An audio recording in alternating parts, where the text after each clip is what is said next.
And these are the myths. Number one, the two myths are the myth that Stalin and company deliberately starved millions of Ukrainian peasants, either in order to take all their grain to spend on something else, or in order to punish them for their patriotic nationalistic feelings, or for whatever reason. That's called the Holodomor myth. Holodomor is a nonce word coined in the sometime, or at least popularized in the 1980s by the Ukrainian, right-wing Ukrainian diaspora, people outside of Ukraine have been imported into Ukraine. Ukrainian scholars from Ukraine didn't know about it until it was imported. And secondly is the myth about the Ukrainian insurgent army, the organization of Ukrainian nationalists who fought on the side of the Nazis in World War II. They were patriots, they were nationalists. So nationalism justifies everything, right? Of course, Hitler was a nationalist, right? When the defendants who were executed after the Nuremberg trials went to their executions, almost all of them said, I did it all for Germany, I did it all for Germany. Right? So nationalism, they think nationalism excuses what they did. But that's the second part. But let me just say a word or two about the Holodomor business.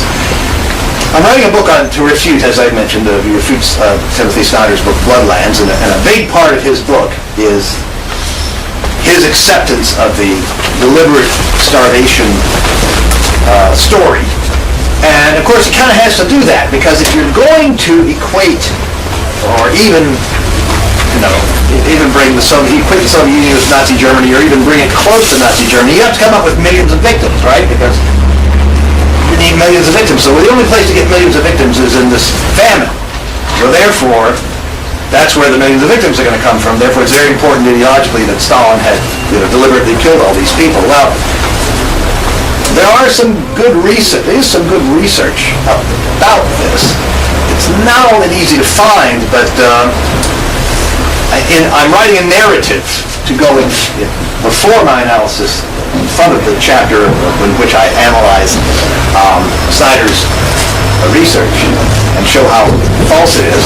And I'm using the writing of the research of a guy named Mark Tauber, who's a professor at the University of West Virginia University, who's a straight arrow as you could ever meet. He's not a leftist of any kind.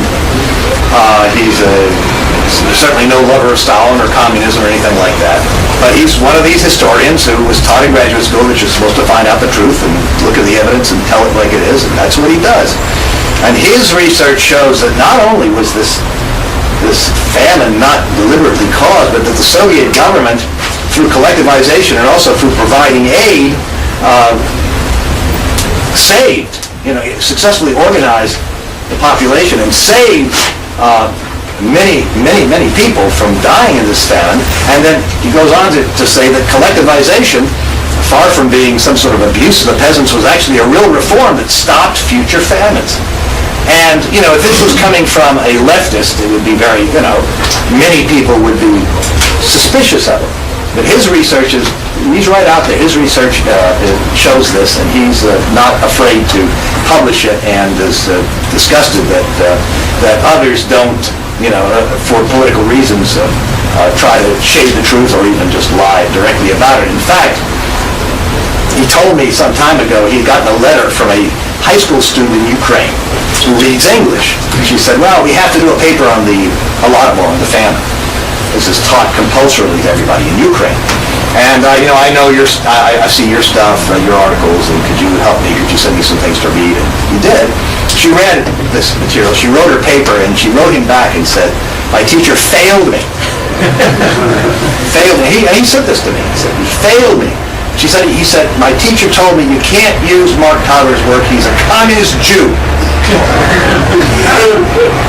So, of course, Tauber is not a communist by any stretch of the imagination, but he's Jewish somewhere or other, So this is the kind of stuff that's going on, this construction of these horror stories and lies. And so my next book goes into disproving that and other falsehoods that are in Timothy Snyder's book, and that'll be out sometime later this year, right, George? Should be out in the next 3 or 4 months.